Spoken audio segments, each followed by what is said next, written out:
Greetings and welcome to week 4 of our Mapping Our World course. Joseph Kursky here, your instructor. This week's topic of scales and projections, again, touches on the question I raised earlier in this course's videos. Haven't all the maps been made? Well, another reason the answer is no is because people want to map at a finer resolution. That is a larger scale than, for example, this globe. We had imagery around 2002, for example, at 1 meter spatial resolution. Wow, that was a big leap forward. 1 meter. Now people want imagery at centimeter or even sub-centimeter resolution.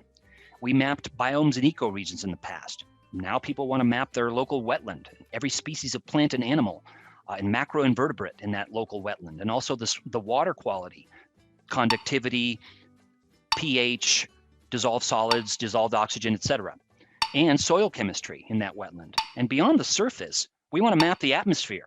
And below the surface, we want to map the oceans and the underground geology and aquifers. And beyond our Earth, mapping Mars, Ganymede, Io, the moon, etc., and even beyond the solar system. At the other end of the scale, we want to map the brain, our own organs, nerves, cells. So all scales, really, folks, are what we're talking about here. And we want to map additional themes or topics that haven't ever been mapped before. Social attitudes, wildfire perimeters, new wind energy potential, and thousands of other topics.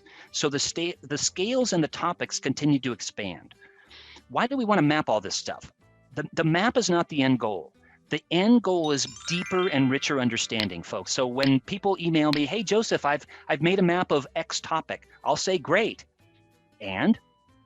The reason why I say and is because I want them to dig beyond the maps. This is a great course for you all, but I want you to keep in mind that making the perfect map or a map of a certain topic is not the end goal. The end goal is to understand something better or in a richer way about litter or about social inequities or about migration or about biomes or water quality or natural hazards or human health or whatever the topic is. You want to be able to understand it. That's why we map things, not to make the perfect map, and the map is not the end goal. Hope that's clear. This week, you'll also be digging into map projections. Now, we live on a 3D planet, as you know.